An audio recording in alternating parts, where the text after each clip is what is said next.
It's Sunday morning, you're drinking coffee, scrolling through your phone, and you accidentally open your banking app. You know, the one you've been avoiding all week because ignorance is bliss. And there it is, a charge for $9.99 to some meditation app you used exactly twice back in January. Your brain does the math. That's $120 this year for 2 meditation sessions. You just paid $60 per meditation.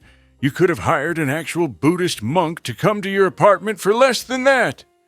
You laugh it off. It's only $10 a month, right? You'll cancel it later, except you won't. And here's the thing that's about to ruin your day. That one stupid app you forgot about isn't costing you $120.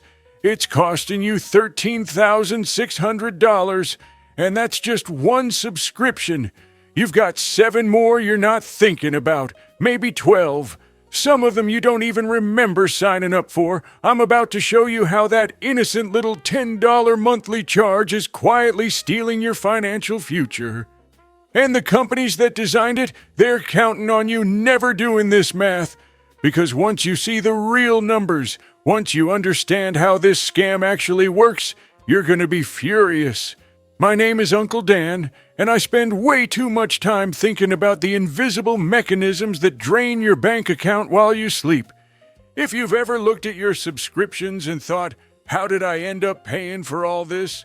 Or if you've ever tried to cancel something and somehow ended up keeping it, make sure to hit that subscribe button and give this video a thumbs up. Because today, we're exposing one of the most insidious wealth transfer systems in modern capitalism. We're talking about subscription creep, the psychology of recurring revenue, and why that innocent little $10 per month charge is quietly stealing your financial future. Here's the thing about subscriptions that nobody tells you. The $10 you're paying every month isn't just $10, it's $120 a year. That's the obvious math, but here's the math that changes everything. $120 a year for 30 years, invested at a conservative 8% annual return, is $13,600 from a single $10 monthly subscription. 1.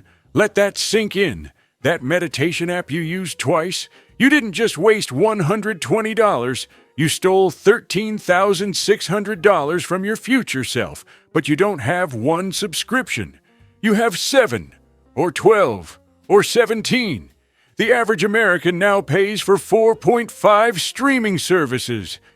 Add in cloud storage, music, news, productivity apps, meal kits, fitness apps, dating apps, and subscription boxes for everything from razors to dog toys, and you're easily looking at $150 to $300 per month.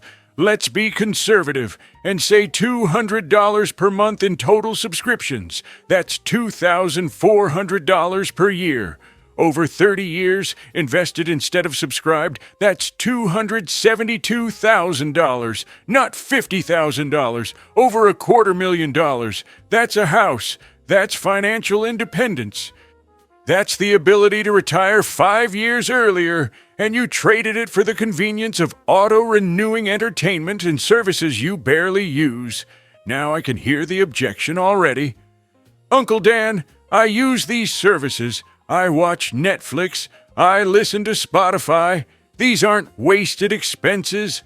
And look, you're partially right. Some subscriptions provide value. But here's what the data actually shows. According to a 2023 study by C+R Research, 42% of consumers forgot they were paying for a subscription they no longer used. The average person is paying for 3.4 services they've completely forgotten about. That's about $55 per month being charged to your card for things you literally don't even remember owning. And it's not an accident. This is engineered. Let me explain how the subscription scam actually works, because once you see the design, you'll never look at a free trial the same way again. The first weapon in the arsenal is friction asymmetry. Signing up for a subscription is frictionless. You click one button, you enter your card once, Maybe you don't even enter your card if you're using Apple Pay or Google Pay. It takes 15 seconds. You're in. The company has your money, but canceling? That's where the friction kicks in. You can't just click the same button and get out. You have to log into their website, not the app. You have to navigate through 3 menus to find Account Settings. Then you have to find Manage Subscription, which is always buried under Billing or hidden in a drop-down. Then you get hit with the retention flow. Are you sure you want to cancel? You'll lose access immediately. Here's a special 50% discount if you stay. Take a survey to tell us why you're leaving. By the time you've clicked through 6 screens of guilt and manipulation, you're exhausted. And here's the evil genius: a certain percentage of people will give up. They'll think, you know what, it's only $10, I'll cancel it later. Later never comes. The company just bought another month of revenue from pure friction. The second weapon is the free trial trap. You sign up for a 7-day free trial. You're smart. You set a reminder on your phone to cancel on day 6. But here's what you didn't account for. They make you enter your credit card up front. The trial isn't really free. It's a pre-authorized future charge that you have to actively prevent. The burden is on you to remember, to take action, to go through the cancellation friction before the trial ends. And the companies know that life happens. You get busy. Your reminder goes off while you're in a meeting, and you swipe it away, planning to deal with it later. Day 7 hits. You're charged. Now you've paid for a month, and the sunk cost fallacy kicks in. Well, I already paid for it. Might as well use it this month. Month 2 auto-renews, then month 3. Suddenly, you've been paying for a service for a year that you signed up for on a whim during a free trial you meant to cancel. The data backs this up. According to Recurly Research, the average subscription retention rate after a free trial is 46%. That means nearly half of people who sign up for a free trial end up paying for at least 1 month. And of those, 62% stay subscribed for more than 6 months. The free trial isn't a marketing cost. It's a customer acquisition strategy with an absurdly high conversion rate. The third weapon, and this is the one that really gets me angry, is the dark pattern of annual billing disguised as monthly pricing. You see an ad, only $9.99 per month. You think that sounds reasonable. You sign up. What you didn't notice in the fine print was that they're billing you $119.88 annually, charged all at once. You just got hit with a $120 charge you weren't expecting, and now you're locked in for a year. You can't get a refund, you can't cancel and get your money back, you're stuck. Companies do this because annual billing has a dramatically lower churn rate than monthly billing. When someone is paying $10 a month, they might cancel in month 3. But when someone is prepaid for a year, they're locked in no matter what. The company has eliminated an entire year of cancellation risk with one psychological trick, showing you the monthly price while charging you the annual fee. Let me give you a real-world example of how this plays out. Adobe Creative Cloud. They advertise it as $54.99 per month for the full suite. Sounds expensive, but reasonable if you're a designer or photographer. What they don't emphasize is that you're actually committing to an annual plan, paid monthly. If you try to cancel before the year's up, you get hit with a 50% early termination fee on the remaining months. So if you cancel in month 6, you owe them 50% of the remaining 6 months. About $165. You're financially trapped. And Adobe isn't alone. Peloton, Adobe, Scribd, Masterclass, most SaaS companies, they all use this model. You think you're paying month to month, but you're actually locked into a contract. Now let's talk about subscription creep, because this is the phenomenon that turns $50 per month into $300 per month without you even noticing. It starts innocently. You subscribe to Netflix for $9.99. Then your friend recommends a show on Hulu. You add Hulu for $7.99. Then you want to watch that Apple TV show everyone's talking about. You add Apple TV Plus for $6.99. Then you need HBO Max for the new season of that one series. Then you add Paramount Plus because it's only $5.99 and you want to rewatch The Office. Suddenly you're paying for 5 streaming services, spending $50 a month, and you're still opening the app and scrolling for 20 minutes because there's nothing to watch. But it's not just streaming. You subscribe to Spotify Premium because the ads are annoying. Then you add iCloud storage because your phone is full. Then you add Google One because you need more email storage. Then you add Dropbox because you're collaborating on a work project. Then you add a password manager because you read an article about security. Then you add a VPN because you're worried about privacy. Each decision makes sense in isolation. Each is only $5 or $10. But the aggregate is $150 per month and growing because every company on earth has realized that subscription revenue is the holy grail of business models. Here's why companies are obsessed with subscriptions. Predictable recurring revenue. If you sell a product for $100, you make $100 once, and then you have to convince that customer to buy again. But if you sell a subscription for $10 a month, you make $120 in year 1, $120 in year 2, $120 in year 3. Over a customer lifetime of 5 years, that's $600 from a single conversion. The lifetime value is 6 times higher than a one-time sale. Wall Street loves this. Investors love this. SaaS companies trade at higher valuations than product companies purely because of recurring revenue. And here's the kicker. The companies know you're not using the service every month. They know that 67% of gym memberships go unused. They know that people binge one show on a streaming service and then don't open the app for months. They're not selling you a service. They're selling you the option of a service, and they're banking on inertia, forgetfulness, and friction to keep you subscribed long after you've stopped getting value. Let me share a personal story that illustrates how insane this gets. I once did a subscription audit for a friend. We went through his credit card statements for the past year. He thought he had maybe 6 or 7 subscriptions. We found 23 recurring charges. Some he recognized, some he had completely forgotten. There was a $14.99 per month charge to LinkedIn Premium that had been running for 4 years. He couldn't remember ever signing up. That's $720 he paid for a service he never used. There was a $9.99 charge to a meditation app he used during a stressful period in 2019. It was now 2023.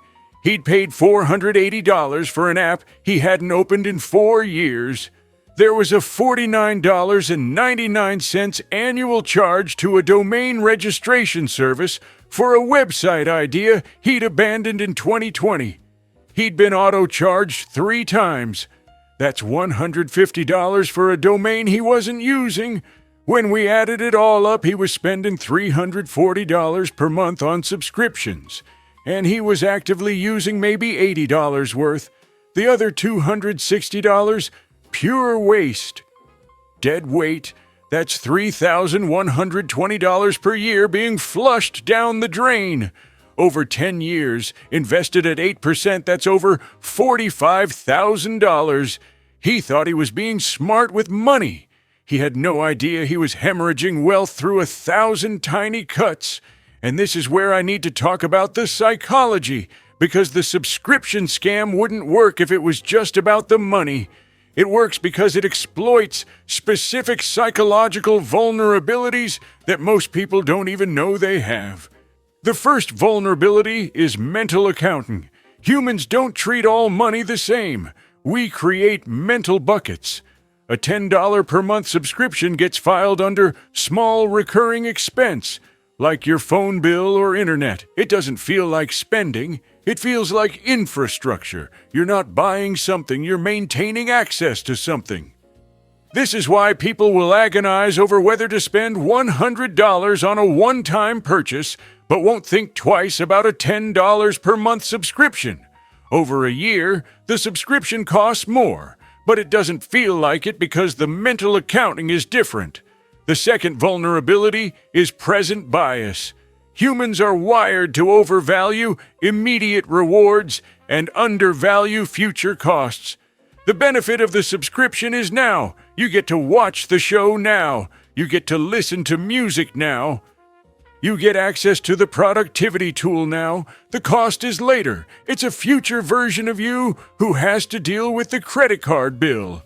Future you is going to cancel it anyway, right? So, present you gets all the benefit and none of the guilt. Except future you never cancels it because future you becomes present you, who has the same present bias. It's an infinite loop. The third vulnerability is loss aversion. Once you have access to something, losing it feels like a loss, even if you're not using it. You might not have watched Netflix in 3 months, but the idea of canceling it and losing access makes you anxious. What if a good show comes out next month and you can't watch it? What if you need that cloud storage someday? The subscription is insurance against potential future regret. Companies exploit this ruthlessly. That's why the cancellation flow asks, "Are you sure?" You'll lose access immediately. They're triggering your loss aversion. They know that if they can make you feel like you're giving something up, you're more likely to keep paying. So, how do you break free? How do you stop the bleeding? Here's the strategy, and it requires you to get angry at the numbers. Not at yourself, but at the system.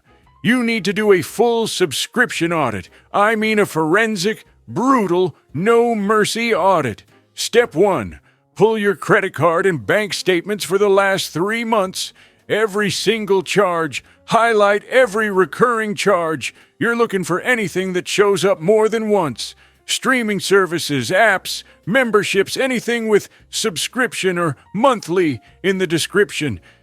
Step 2. Make a spreadsheet. Column 1, name of service. Column 2, monthly cost. Column 3, annual cost. Column 4, date you last used it. Column 5, do you actually need this, or is it just nice to have? Be ruthless. I might use it someday is not a yes. If you haven't used it in 30 days, it's a no. Step 3, calculate the opportunity cost. For every subscription you're considering keeping, multiply the monthly cost by 12 to get the annual cost. Then multiply that by 120. That's the approximate amount that subscription is costing you over 30 years with compound interest. A $15 per month subscription isn't $180 per year. It's $21,600 over your lifetime. Is that subscription worth $21,600 of your retirement? If the answer is no, cancel it. Step 4, actually cancel. Don't just tell yourself you'll cancel it later. Do it now, right now. Pause this video if you have to. Go cancel one subscription that you know you don't need. I'll wait. The companies are counting on you procrastinating. They're counting on friction and inertia. You have to fight through it. Step 5, set up a subscription graveyard. This is a note in your phone or a document on your computer where you list every subscription you've canceled and the date you canceled it. Every month, check this list. Make sure the charges have actually stopped. Companies are notorious for accidentally continuing to charge you after cancellation. If you see a charge after you've canceled, dispute it immediately. Don't let them steal from you. Step 6, and this is the key to preventing future subscription creep. Implement the one-in, one-out rule. If you want to add a new subscription, you have to cancel an existing one first. This forces you to actively choose.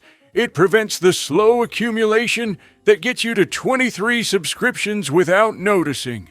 You're capping your exposure. And look, I'm not saying all subscriptions are evil. I'm not saying you should live like a caveman with no Netflix and no Spotify. What I'm saying is that you need to be intentional. You need to know what you're paying for, why you're paying for it, and what it's costing you in terms of opportunity.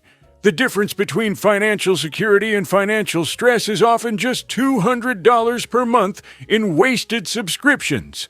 That's it, that's the margin, and the companies that design these systems are betting that you'll never do the math. They're betting that you'll stay asleep. They're betting that the friction of canceling is higher than the pain of paying. Don't let them win.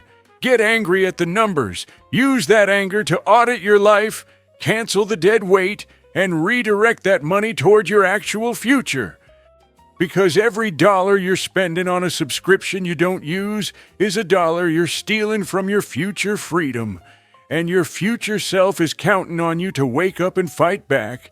If this video made you realize you're bleeding money through subscriptions, share it with someone who needs to hear it. Hit that subscribe button, ironic I know, and give this a thumbs up. We're going to keep exposing these wealth transfer systems until everyone sees the game being played. Thanks for watching, and I'll see you in the next one.